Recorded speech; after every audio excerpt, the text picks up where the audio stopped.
So, hello, welcome everybody. This is a little bit of a special. We're live from Moogfest, which, if you're not aware, is running currently in Asheville. It's a sort of a massive festival of electronic music, fantastic acts, and electronic music workshops, speakers. It's kind of like your one-stop shop for everything to do with electronica, I would say. And I'm very fortunate to have with me Steve Dunnington from Moog Music, who is in the what looks like a synth cave back there. Oh yes. It's this is our little engineering department here. Yeah. Excellent engineering department, and obviously, the big news is, there's been this kind of news of the. Now I've got to pronounce this right. It's the Werkstatt. Would you say Werkstatt or Werkstatt? Well, I speak a little bit of German, so I say Werkstatt. Yeah. Werkstatt. I'm liking it. Yeah, but we say craft work here in America, so you could say Werkstatt. That's fine. That's fine It's too. the German. It's the German word for workshop or garage or workspace. It's kind of what. Okay. So get me right. Just a bit of background for this. This was this synth it's a monophonic synthesizer that is essentially part of the VIP workshop engineer package for Moogfest, which is where you get to kind of build a synth with Moog engineers. Right. I'm sorry, I'm British Moog rather than American Moog. You'll have to forgive my pronunciation. I'll call it Sonic State. How about that? Yeah, that'd be fine. Yeah. Okay. So. The inspiration for this is actually the roots of the company are in kits. You think about Bob, and he started out selling theremin kits, and he worked his way through graduate school selling theremin kits, and we still sell a theremin kit. But the last workshop we did was 1997 in right. Portland, Maine. Yeah, it's a theremin festival in Portland, Maine, and we really haven't done a lot of educational workshop kind of activities, and it's a shame because we've got a lot of smart people here, and we definitely it's something that's near and dear to us. So the inspiration is really to offer something that people could put together in a short workshop setting here at Moogfest and have something to take home with them that's really special. I'm going to just switch to a picture of it because I got it. Obviously, one of the reasons that we're here today is because it provided people were so excited at the thought of this instrument that basically they've been kind of going crazy for it. So this is again one of the reasons that we're talking. So was this built a special design? Was this kind of something you had in the back pocket, or something that you're doing specially for the for this actual setup here? No, it was special for the workshop. Cool. This was absolutely we have only 125 of them made, so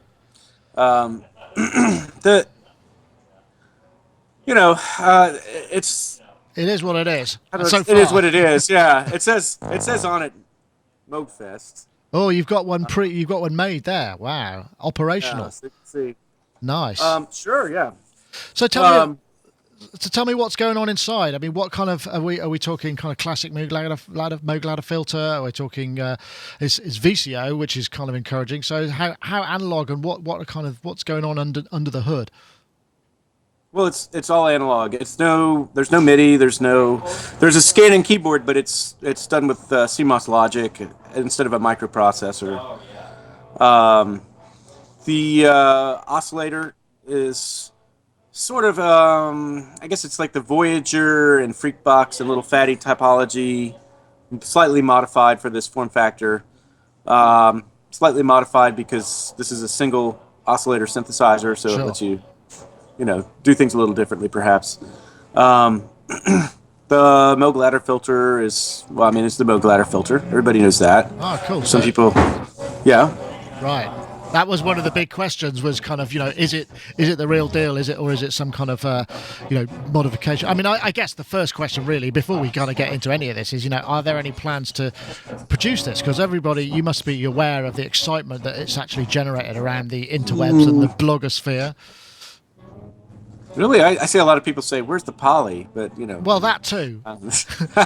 No, I'm just kidding. We don't have any plans to announce any follow-on right now, but this as always were a mystery wrapped in an enigma. So who knows? You couldn't possibly comment. Yeah. But no, these we just have these for this festival right now. So I can't imagine what the kind of price of these, if anyone should dare to part with one. this isn't. We're not trying to make a monotron or a mono whatever Volca thing. It is small and simple and it evokes that, but we're really trying to add an educational component back into our product line. Right. And that's the reason for the workshop aspect. That's the reason for the hackability of it. And, it's something we wanted to do for a while, having this educational platform, so to speak. Right. So that people can, people can make awesome sounds and they can use this in their tracks and they can have a lot of fun with it. But it's also, they can get into it. They can learn about electronics. They can learn more about like how our synths actually work and have appreciation a little bit for, some of the quirks and some of the weird things about, or some of the really, really amazing things about how they work. Yeah, that's an interesting point. That's an interesting Yeah. point. I mean, what you say there is fascinating because there seems to be a great hunger and desire for, if not pure DIY, but kind of hackability seems to be coming very, very forefront. And obviously, by doing that, you learn a lot of things. So, I mean, that's great that you're encouraging that. Yeah, I mean, I think the ether wave was originally like that, and I think that's just what people are asking for, and a certain type of person is asking for that, and we really want to. I don't know. We want to show that we still think that way, Yeah, no, that's great. Well, I'm going to encourage people to contact Moog and say, please, we would really like to be able to get hold of this, and then maybe they'll be able to persuade the powers that be to get you on the case. Based on the first workshop, we did our first one this morning, and people were they were really blown away by it. I noticed you've got one with you, and I see that there was one that was unclad as well. It'd be great to sort of give us a tour around what's going on the front panel there. It'd be fantastic. Yeah, it's the same one. It's a simple. The circuit board actually mounts in the base, and then the top just sort of pops on, and it's separate. But you can see if I can get this right. There you go. Ah, so cool. There's your. Oh, I'm backwards. It's like doing it in the mirror with a delay. Which way am I going? Yeah, I'm terrible at this. Okay, there's your VCO. Yeah. And it's a really wide-ranging control. I don't know if you can hear that. Yeah, can. All right. So it goes subsonic, and it goes up to like about 16 kilohertz max, just from the panel. You have I'm doing this blind here. That's right. Yep, you're on the VCF. There's your. Hang on a sec. It's much easier. All right. Here is your pulse wave. Turn that down. There's your pulse wave. Wrong. Here. Yeah, that's it. So you got manual control of pulse width. You can set it up as a destination, modulation destination. I'm a very big fan of pulse width, so I'm glad to hear that. Yeah. Also, you can send the envelope. It's a very simple envelope generator. You can send that over to the VCO. Let's see if I can get that going. Oh, that's going to TWM here.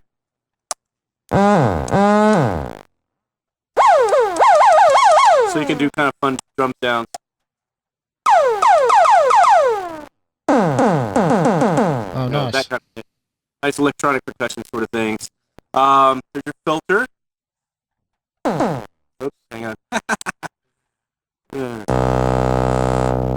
So there's your Moog filter. Oh yeah, I'm recognizing that. Does self-oscillate.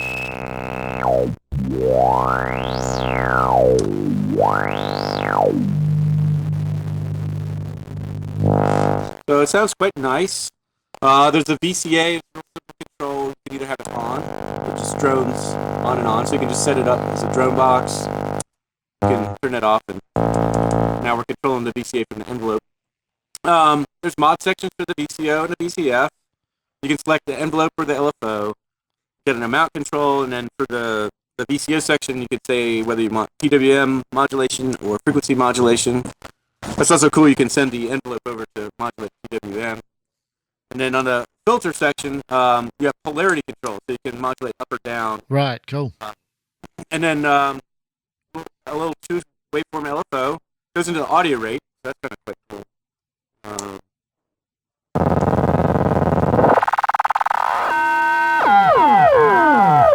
Oh yeah, right up. Well, that sounds pretty interesting with all the compression. Yeah, fully Skyped. Sidebands. Yeah, Skype sidebands, extra sidebands. There must be a Skype. There's got to be room for a Moog Skype filter there somewhere along the line. Yeah. Oh, hey, that's really like it. I like it. And then the envelope generator is just simple. It actually comes from the gate signal. You can either have a trigger or a gate. If the trigger, it's saying is off. The gate envelope is on, and these are just slew controls. So, but you can get nice. You can get into some nice otherworldly sorts of things. And then one of the really cool things. Yeah, the patch bay is very cool. Patch panel, yeah. So these are all single-ended patch points. There's no ground wire on this, so if you're hooking it up to other gear, you'll need some kind of ground connection. It could be just like you're hooked into the same mixer or whatnot. But like, it's the same principle as like a banana plug modular synth, where your ground connections in the circuit. Yeah. And your CVs don't really need to be shielded or anything. But yeah, we're just using a little breadboard. Oh yeah, I see. Yep. Little breadboard cable. Kind of like Tiny Sizer, isn't it? There's the patch system on the Tiny Sizers like that. Yeah, yeah, very similar. Yeah. And then I could do like, for instance,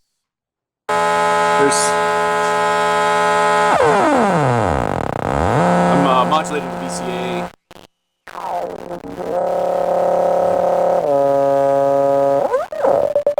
I don't know if that's really cool or not. It does sound pretty cool. Yeah, I can frequency modulate the filter.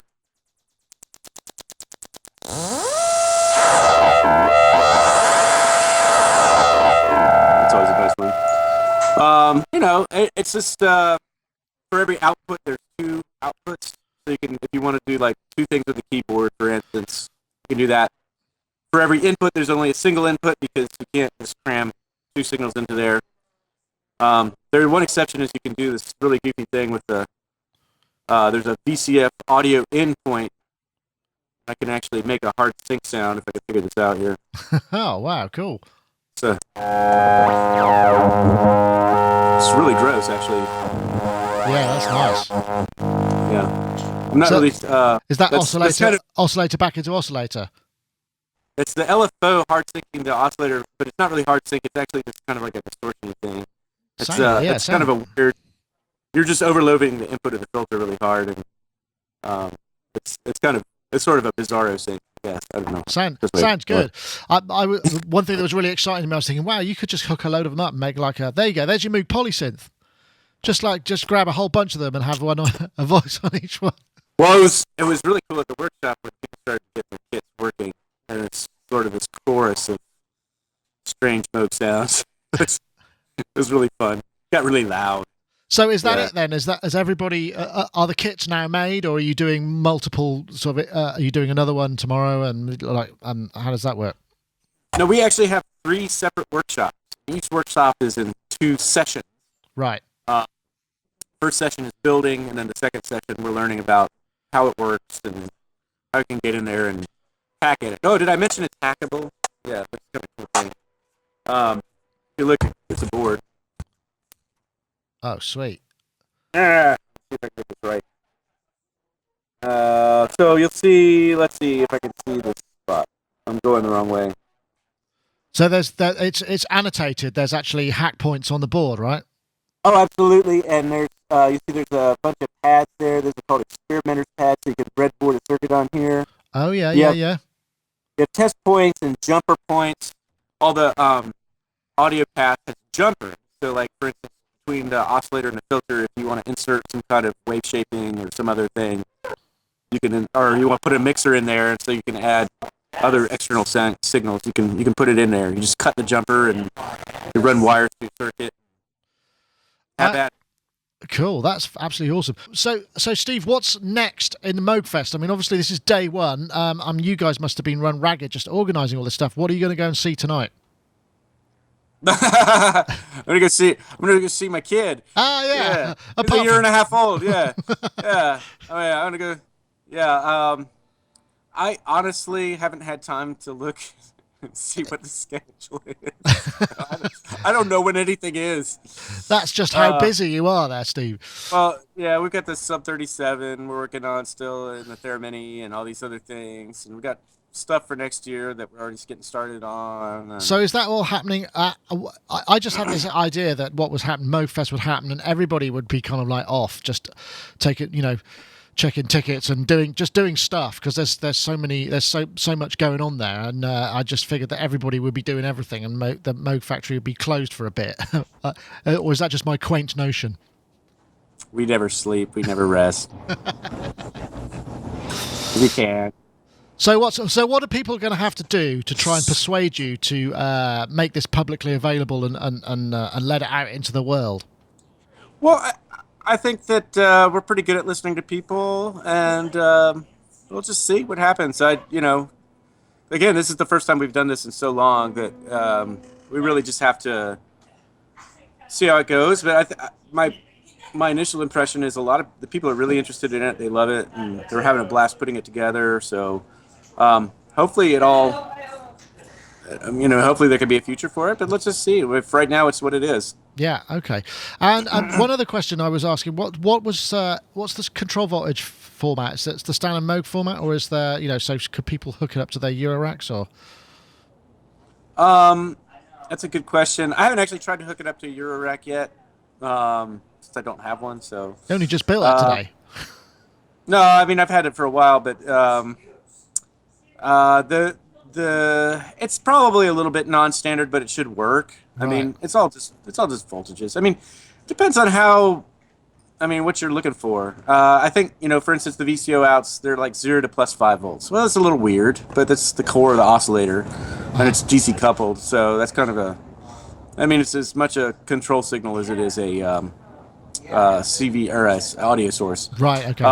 The gate is like a 0 to 5 volt gate. Trigger is like a 5 millisecond trigger, 0 to 5 volts. Inputs for the VCO is like -5 to +5, roughly. I mean, you have about 10 octaves of control over the oscillator, 8 of which are pretty darn good. It's a volt per octave kind of. Right. Okay. oscillator. Gotcha. Filter is about the same. It's like -5 to +5.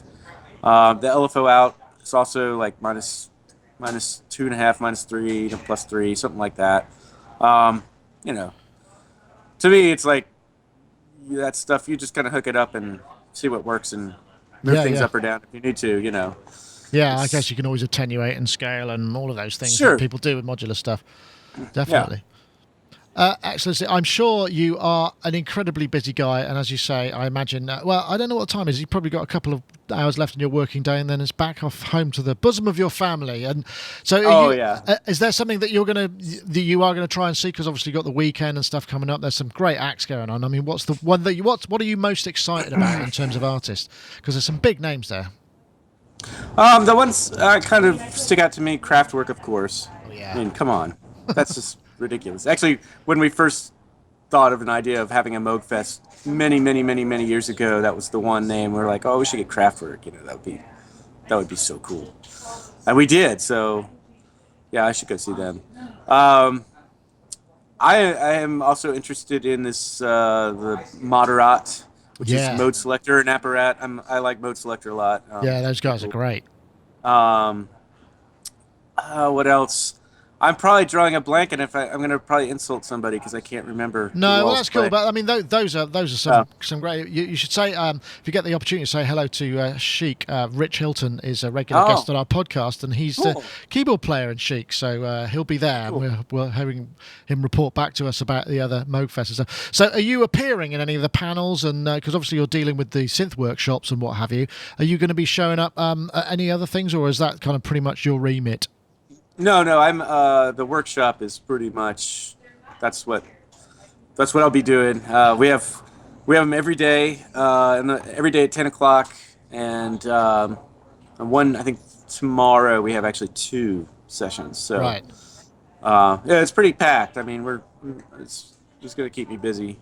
Hopefully I'll get to get out and get around and see some stuff. Yeah. So can people still like rock up and buy tickets and kind of just join in as soon as they get there, or is it pretty much sold out? I don't know the actual answer to that. I think you could contact the folks at Moogfest and they would be happy to answer for you. Okay. I have a feeling there may be 1 or 2 spots left, but not. We're very close to capacity, I believe. Oh, that's great. It must be very satisfying. At least in the VIP, the workshops. Right. Okay. So how important are the VIPs then? Have you got any superstars there making Moogs for the first time? You can't. I don't know. I don't. They're all stars. They're pioneers. They're Moog pioneers. I'm liking that. That's a very diplomatic. And we're really. It's been the first group. It's been a blast to work with. So they're awesome. Yeah. Excellent. Well, Steve, I'm gonna wrap this up now because I know you probably got to get off. So thank you very much for joining us and showing us a little bit of the Werkstatt. And very much appreciate it. Thank you very much. Yeah. And, okay. Well, thank you so much, and you guys take care. And as always, we enjoy your website and hope for the best for you guys. Thank you very much.